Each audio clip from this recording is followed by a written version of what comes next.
All right. I want to express myself today. Seems like I'm expressing myself every day, but good thing is I'm going to Hero Hype Con on March 11th in Miami, and I'm doing my first monster panel almost in like 2 years. I mean, we tried it before 2020, but it really was naked. It was just me and Keith Wade. I hope I can get other panelists this time, but we got a good time. So 1 o'clock, Miami Airport Convention Center, March 11th. It's going down. Anyway, Hero Hype Comic Con. All right. Anyway, today's express lane that I'm going to be expressing myself about is where does it begin and where does it end with opportunities and outlets for your story. And the other day I did a video about what's the big deal and why so many comic book people succeeding in comic books but really wanting that live action. Many of us, like myself, are actually doing the comic books to get a live action, and where does it begin? Is the live action the beginning, or is it the end? You think of brands like Star Wars, and they started with live action, and because of complications in Hollywood, Star Wars took off in the expanded universe and really has never looked back. And they started writing books about their favorite characters and unexplored scenarios, and oh my God, I don't think Star Wars created the tie-in business. I think it was certainly around before Star Wars, but they certainly dominated it. I can't wait to write a Star Wars book. Right now, Mace Windu is still not as explored as I would like to explore him, but there seems to be a whole lot of other characters out there, and shoot, I might do something like Death Troopers, which really didn't have anything to do with the Jedi or anybody, okay?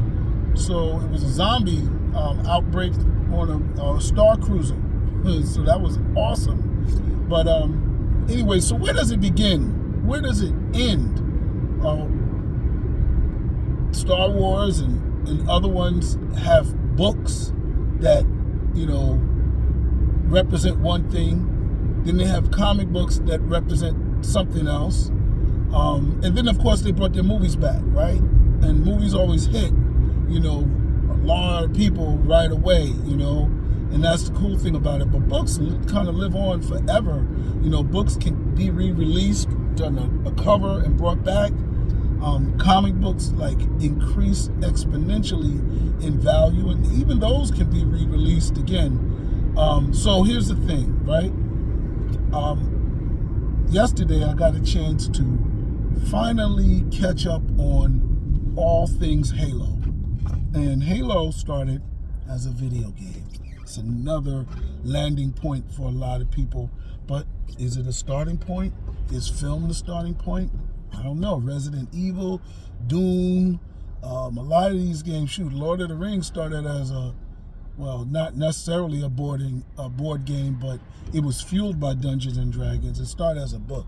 But when we talk about the starting point, I don't know, man. I liked Halo starting as a video game, but I got so much more from the books of Halo that it's almost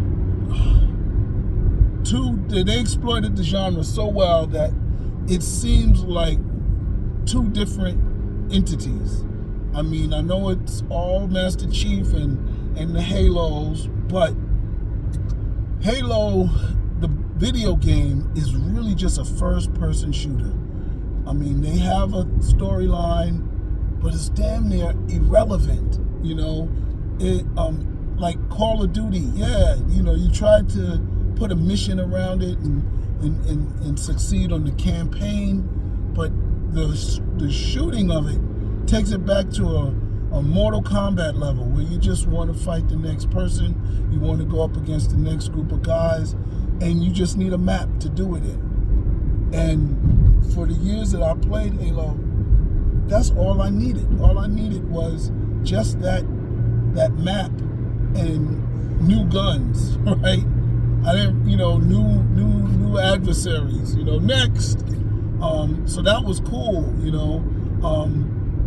They haven't gotten to the point where it is so much like Warhammer, where you choose varying armies, like where there's a whole Mortal Kombat universe where now you get to be a whole selection of varying armies that are all equal and comparable, So it hasn't gotten to that level yet, Most of the time it's like equal level, everybody is a Spartan,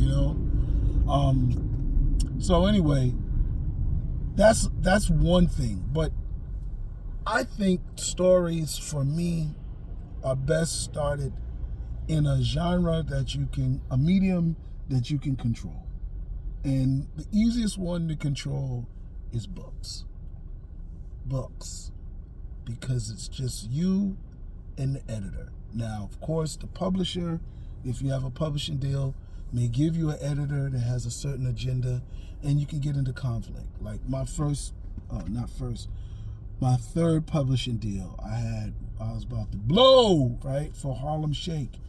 The publisher and the editor got into a conflict, and I, as the writer, tried to accommodate both of them, and I ultimately made a great story better, possibly. I didn't change much to it because we didn't get too far into the editing process. They certainly had conflict.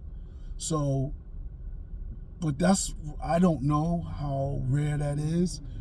Maybe that's a thing in the bigger world of publishing than it is in indie publishing. Indie publishing is spooky because it's all you, and you don't know everything. And if you've never had a publishing deal, never had a book on the shelf, hey, you don't know everything. There's still things you got to figure out how to do.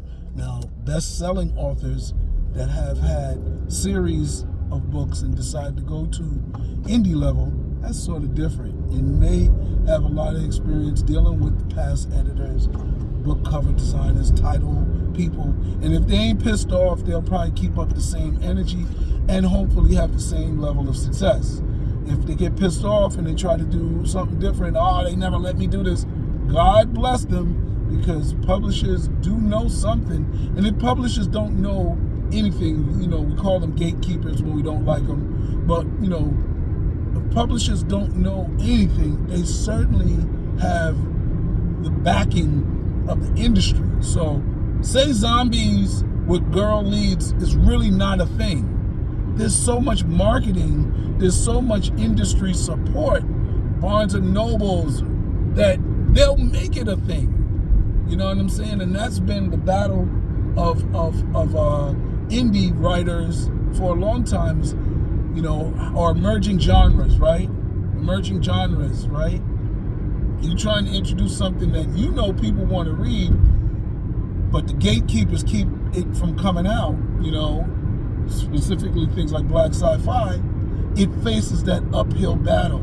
It goes back to one of my previous vlogs about getting a celebrity, getting somebody that can trump the media blockage that you might face as an emerging genre, as an indie writer, and all that other stuff.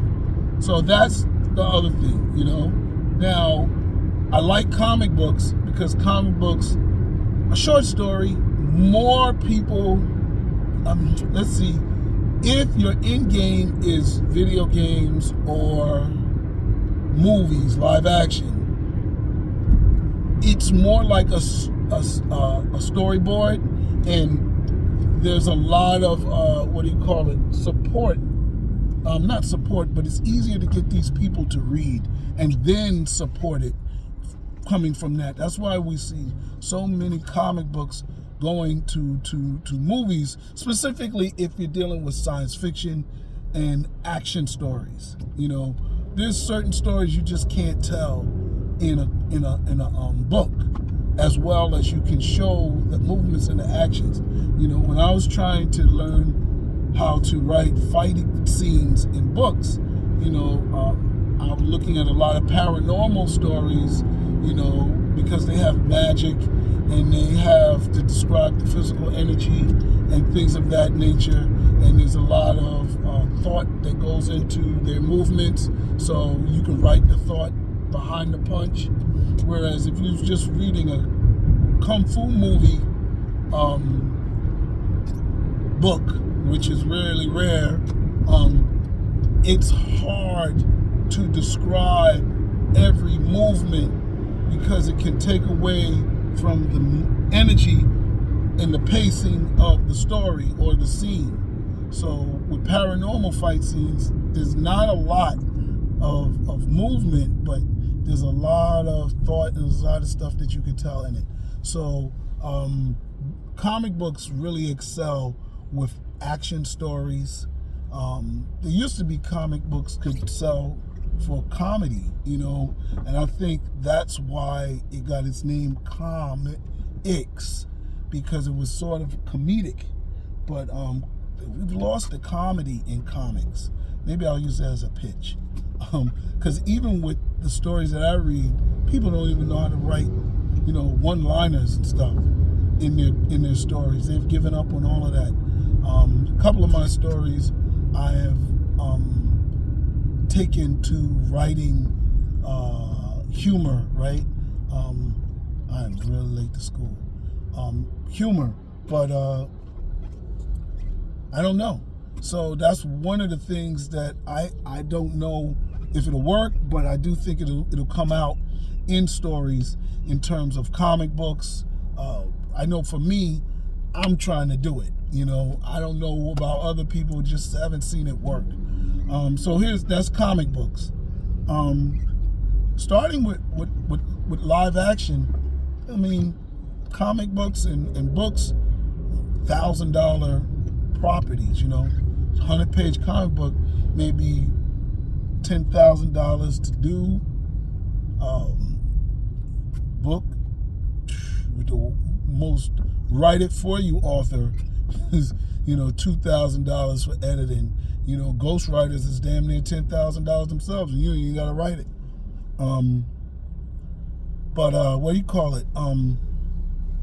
For movies, man, of course, movie budgets depend on the story, on how much they cost. But if you can make a movie, you're talking about millions, right? To start off, and then down to 500,000, low budget. You get below 500,000, now you're talking budget movie, B movie, and that compromises.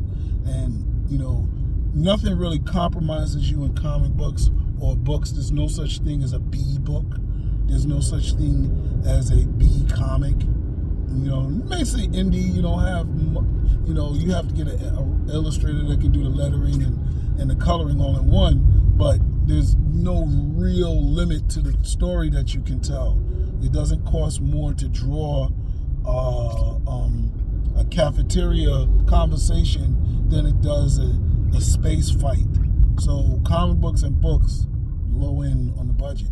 But for film, that's kind of what makes it an end game, is that you have to have a lot of money. And the money, we was just talking about this on social media.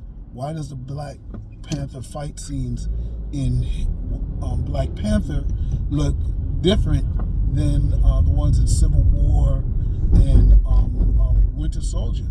And I was telling them straight out, it's budget, budget. Same character, price, same actor, different writers, but might even be same choreographer, right? But budget, it gives you more days to rehearse, gives you more things to explode, more crazy stuff to try to do. So budget affects everything in film, So I don't know. Here's the thing. I'll say, to answer my own question, for me, I'm starting in books and comics. I do make budget movies, but with the exception of maybe Gold Digger Killer, I don't expect them to go beyond the budget film. If Hollywood says, hey, we like The Black Nun, we want to do the sequel, I'm all for it. But I'm happy with this movie, The Black Nun, or Holler If I Kill You, just making their own money in their medium without leaning on other mediums. Whereas with my books and comics, I definitely want them to go to either video game or to live action. You know, it would be great if the book sold millions of copies, but I think even if it sold 1 million copies, I would still, and the fans would still want it seen in the movies, right? So somewhere movies are the end goal for everybody. And then there's other people that say, hey, let's get a video game. But even with video games, they still want to see that video game made into a movie. So, and video games in the budget world are second to film. You know, there's $1 million video games, you know, no doubt. But you can make a quality video game for less than $1 million. All right, that's it. Sci-fi has been expressed. Wait a minute, I've expressed myself in this lane, and I'm into school for this half a day. Have no idea how I got here late, or not really late. It's just later than I normally come. We'll have a good day. All right, peace.